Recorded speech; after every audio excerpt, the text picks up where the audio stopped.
Hello, everyone, and welcome to today's Summit Up, Risk to Rise. We're joined by Glenda Young Marquez, a national expert in crisis, risk, and emergency management. Glenda works with leaders across the public, private, and nonprofit sectors. Through her firm, GEYM Consulting, she helps leadership teams align mission driven values with strong risk management so that they can prepare for disruption, make confident decisions, and lead through change. And I was talking to her just a couple of weeks ago about her work and her expertise, and pretty much everything she was saying related to life as leaders today, as we're trying to navigate constant change, risk assessments. And I said, Glenda, we need you on Summit Up to talk about these very issues. I don't know anyone out there today who's not thinking or having to deal with risk. And so, Glenda, thank you so much for joining Harry and I today on Summit Up. I'm happy to be here. Wonderful. Well, let's dive in. And the first thing I was really struck by was just your life and your experience as a binational leader and just how you got into something called risk management in the first place. So walk us through a little bit about your story, Glenda. So I think I never really thought I was going to end up in risk management. I was definitely on a different career path. I decided to, as a first generation Latina, I didn't have people who came before me who went to college, who got their master's degree. I was really kind of paving that trail, but always supported by my family in doing so. And I was actually a pre-med student who was going to go into endocrinology. And I was like, yeah, I'm going to be a doctor. Only problem is people kind of wear me out. So being a doctor wasn't really good for me. And I actually got the opportunity to travel to Colombia and Ecuador. And I was sitting on a beach in Ecuador and I was like, I'm going to go into public health. And then the next year, it was the last year of my undergraduate degree. And I decided to look for internships. And I was like, well, there's an internship at the state of Arizona. And I was like, talking to the recruiter, and she was like, yeah, this is for risk management. And I was like, what is that? I never heard of anything. I was like, it looks like all the things that we do in public health, which is data analysis, looking out for worker health and safety. And then that started my trajectory in risk management. And it was an eye-opening experience, because it had so much more to do than just with health. It really had to do with systems and how those systems work together. So that was my kind of short introduction into kind of government, and also understanding how we manage risk versus how we avoid them. And Glenda, coming from a binational lens, or looking at it through a binational lens, what are some of the different attitudes toward risk, and how did that play in you wanting to go into risk management and strategic consulting field? So I feel what my heritage gives me, like being Mexican and being from the US at the same time, is it gives me an understanding of two very distinct cultures that can also integrate to work really well together. So that binational lens is always kind of like, especially when I'm consulting here in the US, I hear oftentimes, well, we can't do that. And it's like, no, wait, they are doing it somewhere else. And this is the steps that they took. So looking at how we can have a binational lens, what it really gives you is a lens that there's other ways to do things, which in a lot of risk, that's what you're really looking for, because you only know what you know. And so when you're mitigating any type of risk, you need to know what you don't know as well. And that's really imperative to how to manage risk and also how to look for solutions. So I think it's a unique lens, because we may say, oh, it can't be done, but then you have so much data and resources from other places that you actually can see that it is done, and that there are proactive steps to manage those risks.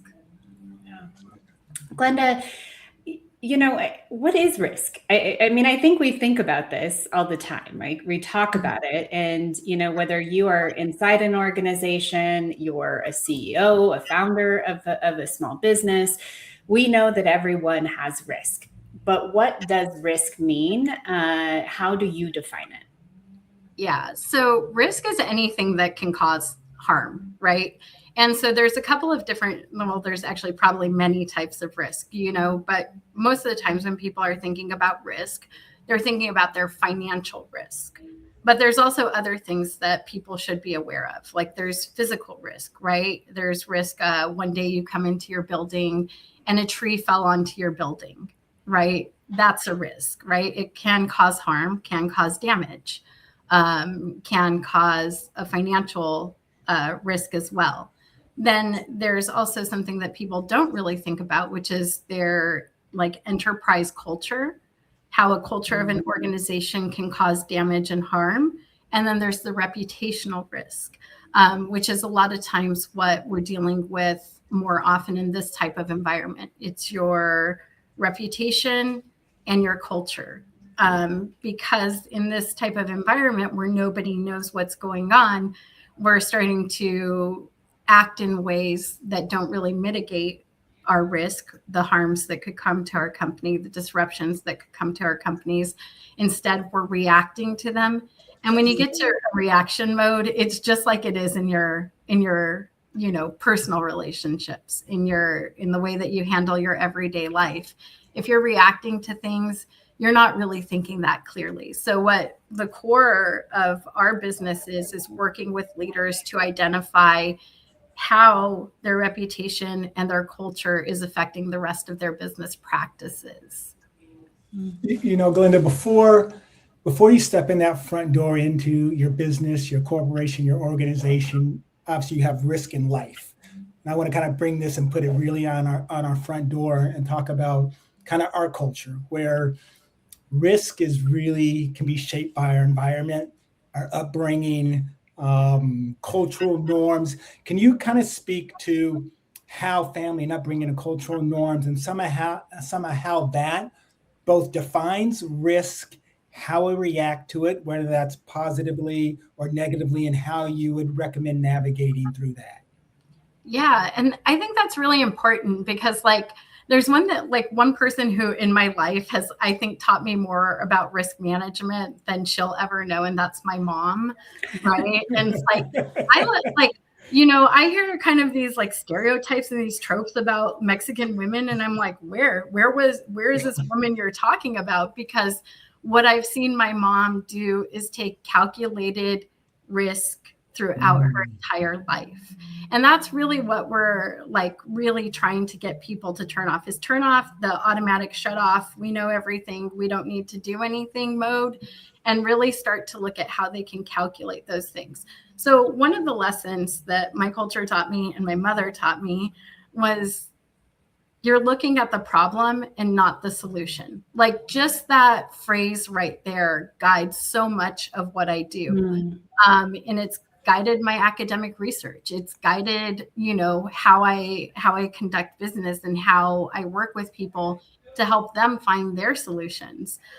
There's not a presentation that I give to anybody where I don't impart that wisdom, because in order to manage your risk, not just live with them, you have to look for the solution. And if you're not solution orientated, then that could be where culture and environment start to play in. And so one of the things that we recognize is when people often see a risk, what they're going to do is, and in a leadership capacity, is they're going to want to guard. They're going to want to protect with their ego. So part of kind of strategizing and mitigating and adapting to your risk is kind of reducing that tendency. So in a lot of ways, your culture and your environment have a really, really big impact on how you react to things as a leader. But it can also be that solution to something that maybe you weren't taught in business school. You weren't taught, in the, you're on your upward trajectory to the C-suite. So I think it's a good thing when you have kind of the ability to take culture and lean into it to help you find those solutions that you might not otherwise have, or people don't otherwise have access to. Yeah. That really leads into this. I spend a lot of time listening to books and reading books about really successful CEOs, those people who were extraordinary leaders. And it's really interesting because there's a common theme, and those that really achieved, success and greatness. And two things they talk about. One is luck, like they were just lucky, time, they got in at the market at the right time, et cetera. The other one was they're willing to take risks. And that risk was part of the calculus to success. And then, so I kind of want to play on this a little bit. One, how would you respond to that? Like, how significant is risk in achieving your goals and success? And then two, going back to that cultural question, because we work with so many Latinos, that, kind of safety and being comfortable and just having enough and not wanting too much is sometimes embedded. And we're kind of taught that. Like I say this all the time when I'm giving keynotes, like I have in the back of my head, my great-grandparents telling me, Mija, just be grateful. Just be grateful for what you have, which is kind of a narrative of like, you don't need to go and risk it all to get more. So tell me a little bit about that. How much is risk part of the calculus? And then going back to our culture, what are some things that might either, prevent us or encourage us to take them? Yeah, I think I'm probably going to answer this a little bit backwards, because I think that the second part is really, really important to touch on, because as I think, like I'm a double founder, right? Like I founded an organization that's moving into a foundation, and I founded this consulting firm. And I also had that unlearning, right? Like really, really. So I think for leaders, you need to also understand what's holding you back, right? Is it really like, I didn't grow up being held back. I didn't yes, I grew up with, just be grateful, but also you can be whoever you want to be in this life, right? And so we have to also check kind of like how the narratives around us are going and how they're playing into the way that we're leading or not leading. Mm-hmm. And so I think it's that kind of like personal check, right? Like what's true and what's not true, right? And then on the other end of that is I'm pretty sure you start a $1 billion startup, and then 10 years later, you're like, yeah, I was super into that risk and I took these risks. But there's also something that they're not telling you, which was the calculation to get to that risk, the bouncing ideas off of people, the having people in your inner circle. And so having a core group of people that you can actually talk about what risk you're going to take and bounce ideas and get feedback, both the good and the bad feedback, or the negative feedback, is crucial to making that calculation on whether or not to take that risk. Because the one thing is that you're going to take some risk and they're not going to work out. And you have to be okay with that, right? You have to be okay with letting go of that perfection. But for the most part, most risks aren't either going to be 100% okay and 100% negative. They're usually going to lie a little bit in that gray space. And learning what you're comfortable with and in that gray space is really imperative to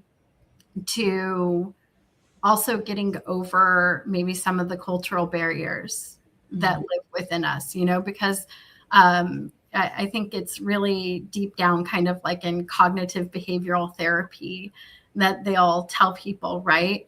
The only way to get over it is to actually go through it. And so in a lot of ways, the deconstruction process is both personal and it's business, because those things for a founder, for a leader, aren't really inseparable. For you mentioned a founder, and whether it's a founder or a business leader, this actually takes a lot of work and a reflection, right? And a lot of leaders, founders, are under a lot of pressure. They got to grow their company. They got revenue. They got bosses. They got quarterly objectives. They got all of this. What do you say to leaders who say, yeah, this is great. Why should I care? Because I have so many other people to answer to and so many other pressures. Why should I care? Why should this be important that I have a risk strategy? Yeah, I think for most people, and we can look back maybe over the last 10 years about, global events that have happened and things that have happened in the United States, and look back and think, oh, those were critical moments that showed we should have had a strategy. The reason you want to have a strategy and you want to care is because at the end of the day, your risk strategy is protecting your people and it's protecting your brand. Like at the end of the day, when it comes down to it, it's very, very simple. Not having that strategy, and really it can be in a couple of places, right? Most people go through strategic planning about every 3 to 5 years. Mm-hmm. And at the end of that strategic plan, you can put a risk strategy together and incorporate it into your culture and your ethos and say, we're going to be a little bit protective now. What happened in the past? Where was a moment where strategy could have really made this easy? And one of the things that we're trying to tell leaders is running in this crisis mode is actually a negative impact on your business. Mm-hmm. It's a negative impact on your leadership. And that's a little bit of a hard discussion because a lot of times people do get used to running in crisis mode. It's like, we'll work with what we have, when if they had a plan that was actually usable for them, they could have relied on the plan and then strategized a little bit differently. So I think in the last year, and the reason why it was really important for me to kind of even found a consulting firm based on this was because we saw what happened in 2025. Funding was pulled, and all of a sudden, all of these great organizations that were doing work had no idea what to do. And at the end of the day, what they started to lose was their reputation and then the respect of their people who were working for them. And so when you think about the larger picture and how everything is integrated together, then you're able to kind of pool the reasoning of why is this important? Yeah. Yeah, this is very timely and very perfect. We had our LEAP session with our founders last night, and the big takeaway was planning, preparation, and process are critical in not only maintaining business, but anytime you want to think about growth and advancement. And I think particularly when it comes to risk, to your point, we'll think about financial projections and we'll even think about, sales or revenue growth, or we'll think about, these other things, marketing campaigns, et cetera. But risk and risk management are often not part of, generally speaking, that process, that preparation. And it's interesting because I read a stat that anywhere between 70 or 80% of the situations that arise that require some sort of risk mitigation or risk management had blaring warning signs well in advance. Like that, risk doesn't just you don't just wake up one morning and say, oh, there's that thing, right? So tell us what people really, what are some of the steps other than part of the strategic planning process, but what are some of the maintenance steps that people can take to put into their practice preparation around risk so that they don't find themselves in a situation where they ignored every warning sign that was flashing red before, the catastrophic thing happened? Yeah. So one of the big kind of takeaways and understanding risk is understanding as a leader, how much do you know? And there's a theory around this called the iceberg theory. And I know the iceberg gets used so much, but the iceberg theory in risk management really talks about leaderships and executives knowing about 4% of what's going on in their organization. Ooh. So if you just think about 4%, imagine getting through your day just knowing 4% of what was going to happen to you at any point during that day. You would probably see that it would be an ineffective way to go through a day, right? So one thing that we really encourage is like building ways that power can be shifted throughout the organization. So, and also creating bidirectional communication. It's almost like a lot of times we'll see, like working with leaders, that they just don't want to hear what their employees are complaining about, right? And it's like, that's great, but you're being really ineffective as a leader in that case, because their complaints are telling you about something that's going on within the organization that you can't see. So the number one best thing that any leader could do is build a culture of trust and build more, not just open door policies, but policies where there's an open door. And then you're showing your leader through modeling behavior that you're taking care of it, that you're planning, that you're thinking through it. We're really, really big into transparency and accountability. And people might say, oh, in risk, don't you want to keep those hidden? No, you absolutely don't. Because every time that you keep one of your risk hidden from the people who are working from you, or you're not being transparent to it, they're going to pick up on that. And they're gonna feel something. Now, one of the things that I think about is, how much does it cost you to lose your most seasoned employee? How much is that cost? And you're gonna not be accountable to them and transparent to them, maybe lose them and spend, what is it, about $37,000 for their initial year of training, plus $13,000 each year after that, just because you don't want to be accountable and you don't want to be transparent. So when you're putting those values together and you're thinking about how those values are really actualized in your daily practice and in your daily work, you really, really have to think about, how is this really helping me to build a better relationship with my people? How is it strengthening my organization? And so in that, your people are always going to tell you your risk, and it is always the leadership's responsibility to make sure that the culture supports that bidirectional open communication built on accountability and trust. So with that kind of background, I want to bring it actually to your front door, right? You're two-time founders, you said. Mm-hmm. So even with your consulting business you have now, when you launched the business, what were the biggest risks you had to assess and navigate? So when you kind of run through your thought process in starting your firm. Yeah, so I have a master's in public health, and I was like, yeah, I really want to do, public health consulting because I have my master's in it. And then I was like, but what I saw the need was for risk management, right? Was for people to like start to put together these strategies and to start thinking about things from like a more risk forward way. And so for me, my biggest risk was having to introduce this topic to people, right?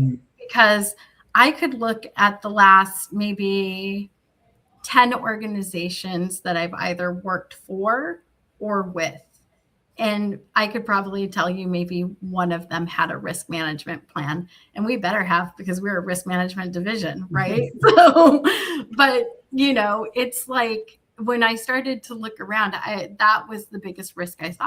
I thought, will anybody actually understand what we're talking about, and how can that messaging be accessible? Because if I talk to somebody about risk, they probably would do the first time that I actually learned what risk management was, talk about financials and talk about what your ROI is and those types of things. And we wanted to flip that script a little bit and say, no, it's your people first, your brand, and you're going to find that ROI after. So some of the other risks too were, how willing and ready were people to start being involved in strategy, knowing that things were in 2025, and even still changing on a daily basis. And, we wanted to be really, really aware that a lot of the grassroots organizations and social impact organizations we wanted to work with may not have a budget to really think about this, may not have the time to really think about it, when at the time they really were putting out fires. So those were some of the things that, that I thought of. Yeah. I want to pick up on the moment that we're in. And just, risk is always present. There's no doubt about that. But I know that you work with community organizations. This is a big, coming from your mom again, that social justice and really wanting to make change in the world, which I very much value. But, we're under a different type of risk. There's always risk, but, you can't turn on the news without assessing new risks on a daily basis, economic, wars. I think particularly in our community, over the last couple of years, we've had psychological and physical risks with things that are happening in our community and for our employees. It just feels like risk really over the last 5 years since COVID, if we're being really honest, risk has become a daily thing, and risk is just so much riskier. So is that true assessment? And if so, how do you also include kind of mental preparedness to manage that level of risk on a daily basis? Yeah. And I think it's really kind of important to understand, like, another concept of managing your risk is you can't really control everything, right? You can only put the controls in place where you're from, right? So we have to understand that managing our risk isn't necessarily going to solve all the problems in the world, but we can start to do a couple of little things. Now, I know I'm from the state of Arizona. We have faced this risk. And just as before, like that binational lens, looking to other partners or other people and organizations who have faced similar risk, and to get their wisdom and their experience in how they're handling things is probably the most valuable thing that a leader or a founder can do right now, is creating their circle where they can listen, where they can express, because that's that mental and psychological safety mitigation to managing your risk. And from there, you might actually start to come up with some solutions for things. I would say right now that there are a lot of things that may appear riskier, but probably numerically, they're probably going to be about the same, right? It's really, you have to, it's about the same from where you are. Yeah. It's about also prioritizing what's most important for you. So you are a community-based organization, right? Right now, maybe the time isn't to go out there and, advocate for X, Y, and Z that was on your strategy. Maybe right now the time is to sit back a little bit, reassess. How do you take care of your people? How do you continue the mission? And how do you re-strategize? Because the one thing too is in the world, things change, right? They will change. And that's the one thing that we need to know. So when I've talked to community-based organization leaders right now, they said, we don't know what to do. And I said, strategize. What comes after this difficult time? And you have to be able to see that bigger vision to ground yourself in the steps that it actually takes to get there. And I think that's really important, because right now, nobody wants to take a vision. I was working on the pandemic. I did not want to see a bigger picture, but I knew that one day that time would be over. And when that time is over, you have to be able to do what's required of you next. Yeah. So kind of given that, Glenda, is the reality and I know you've heard it before, doesn't matter what the issue or the situation is, oh, that's too risky, I'm not going to do anything. Is that kind of in its own way a fairy tale in that everything we do is a risk calculation, whether we do something or not do something. It's really not doing something. The not doing something is a decision and has risk behind that. Can you kind of speak about that? Because sometimes, we commonly hear that. And even culturally, right? We have a certain reaction to risk and doing something, but we never talk about not doing something actually could be a risk calculation in of itself. Yeah. So there's a calculation for everything, right? It's like, so if your community or your employees or the people who go to your organization or your business for products, for services, and those types of things, see you not act when they feel you should be acting, then you also have a risk. So there is a risk of doing something. There is equal, if not more, of not doing something, right? Mm-hmm. And I mean, okay, just put it back in a brick and mortar. A tree falls down on your building.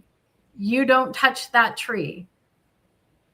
What is your risk at that moment, right? Maybe people will go, well, I'm not going to go there anymore. And then your employees are going to go, well, do I have a job anymore? So it's like, there's like these compounding things, and you can just break it down to its most simplest components.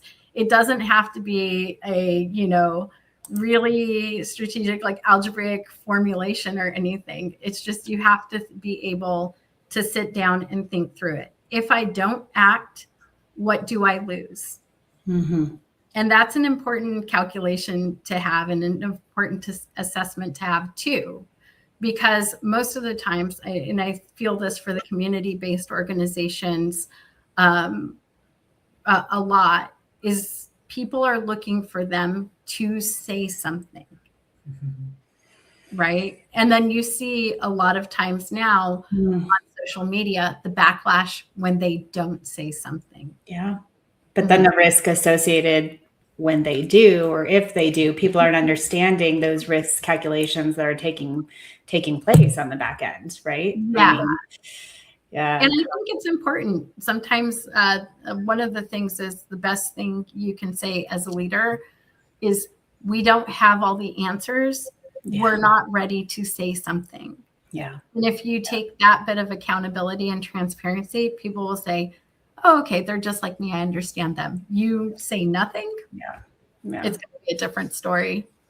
Yeah. We're at time, but I have like a million other questions, because now I'm thinking about risk in the social media era, risk and now that we're talking about talking, I'm thinking about talking, but unfortunately we are at time, and that's the thing about risk, is we run the risk of running out of time if because there's so much here, but this is Sum It Up, and summit and cumbre, these are words that are very meaningful to us here at the LLI, because it is this idea of what's next and what are we reaching for. And so Glenda, we'd like to ask all of our guests, what's your next summit? Where are you headed next? What's your big goal? What should we be looking for? And how could people, connect with that new summit?